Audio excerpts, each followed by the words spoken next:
षड्यंत्र के तहत 4 वर्ष का अग्निवीर योजना का समय रख करके इस देश के नौजवानों को बड़ा भारी अपमानित किया है। 17 साल के न भर्ती होंगे, 21 साल के न रिटायर कर देंगे। घर सगाई करना होगा, छोरा के कराए बोला रिटायर हो गया, फिर ब्याह की के लोग है। आज कांग्रेस पार्टी हरियाणा प्रदेश और देश के नौजवानों के साथ खड़ी है।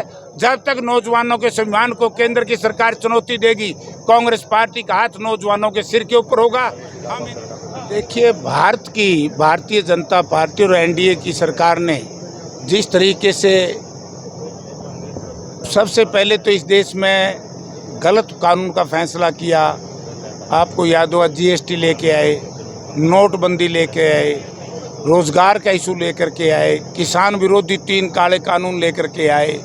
इसी तरीके से अग्निपथ के नाम से अग्निवीरों की जो भर्ती का सिलसिला इन्होंने जिस तरीके से बताया, यानी कि एक मेंबर पार्लियामेंट, एक एमएलए, एक सरपंच, वो तो 5 वर्ष के लिए चुने जाते हैं।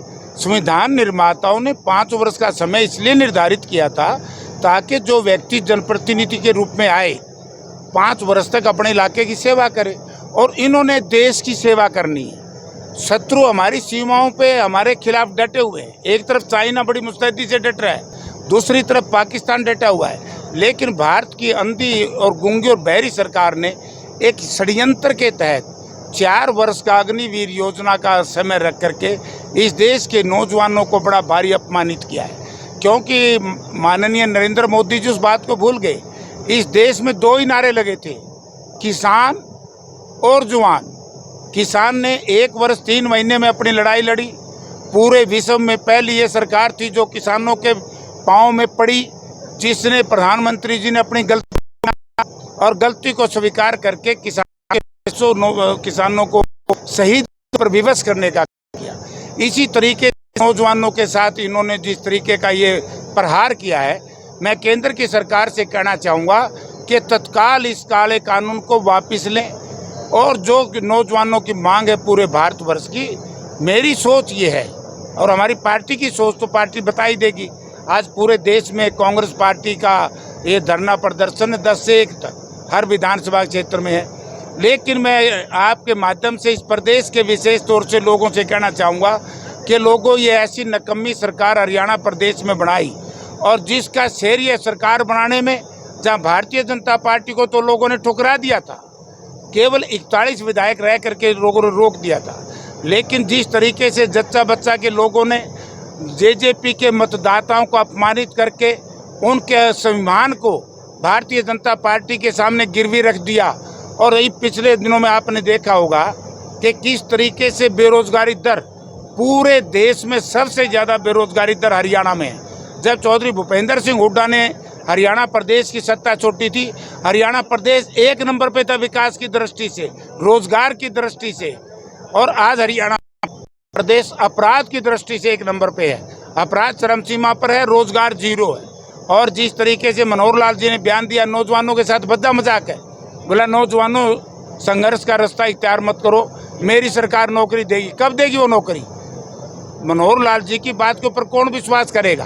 क्योंकि माननीय मनोहर लाल जी ने तो कई बार ऐसी बातें कह चुके हैं जो नौजवानों के साथ खिलवाड़ हुआ है। यानी नौकरियों में कहते थे खर्ची और पर्ची, अब खर्ची होगी 3 गुना, और पर्ची की जरूरत ही नहीं, पैसे दो और नौकरी लो। और ये इसका उदाहरण मैं नहीं कहता, प्रदेश की बहुत बड़ी संस्था है एचपीएससी का ज्वाइंट सेक्रेटरी 3-3 करोड़ रुपए की रिश्वत में उसके दफ्तर में आज तक पकड़ा गया, तो इस भारतीय जनता पार्टी और जच्चा बच्चा की सरकार में पकड़ा गया।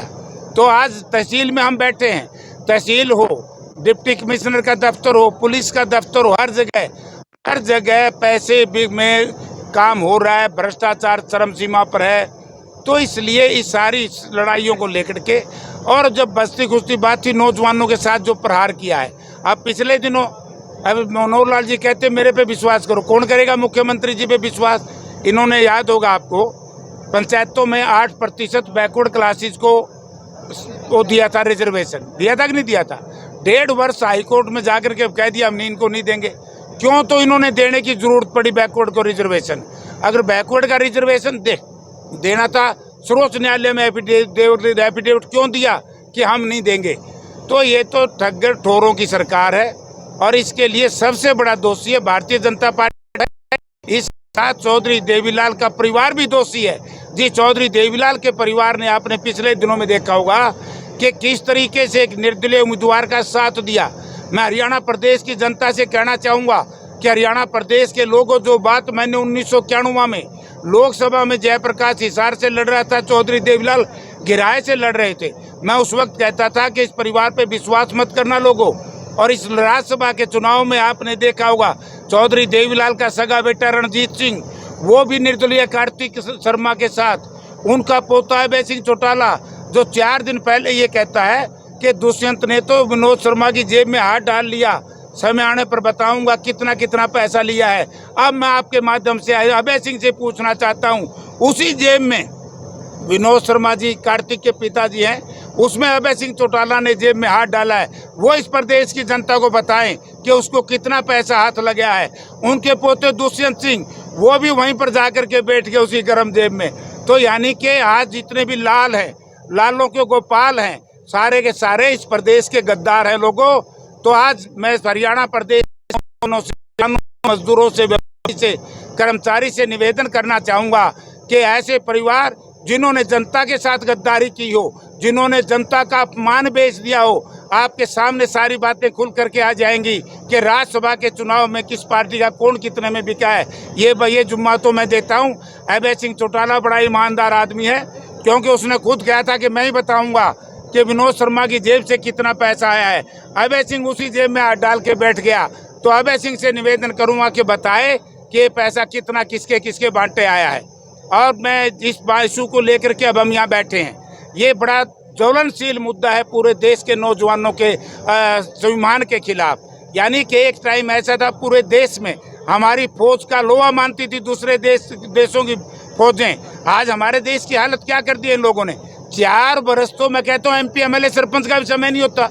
17 साल कहने भर्ती होंगे, 21 साल कहने रिटायर कर देंगे, घर सगाई करना होगा, छोरा के कर है, बोला रिटायर हो गया, फिर ब्याह की लोड़ है, 58 साल में रिटायर हो करते। तो ये मजाक कर दिया नौजवानों के साथ। हम नौजवानों का साथ देंगे। हमारी पार्टी की आदरणीय श्रीमती सोनिया गांधी जी ने, राहुल प्रियंका जी ने, और हरियाणा प्रदेश में चौधरी उदयबेन चौधरी भूपेंद्र सिंह हुड्डा ने, और नौजवानों के लिए लड़ाई लड़ रहे हैं दीपेंद्र सिंह। हमारी एक लड़ाई है बड़ी विस्तार से, उनके आह्वान पर हम यहाँ बैठे हैं। और जब तक ये स्कीम वापस नहीं होगी, कांग्रेस पार्टी अपना आंदोलन समाप्त नहीं करेगी। जैसे हमने किसानों का साथ दिया है, और एक टाइम ऐसा है क्योंकि आंदोलन था किसान संगठनों का, लेकिन कांग्रेस पार्टी ने उनके पीछे खड़ा होकर के कंधे से कंधा मिला करके किसानों का साथ दिया। आज कांग्रेस पार्टी हरियाणा प्रदेश और देश के नौजवानों के साथ खड़ी है। जब तक नौजवानों के स्वाभिमान को केंद्र की सरकार चुनौती देगी, कांग्रेस पार्टी का हाथ नौजवानों के सिर के ऊपर होगा। हम इनके लिए हर परिस्थिति में हर लड़ाई लड़ने के लिए तैयार हैं, इसलिए आज हमने ये धरना दिया है।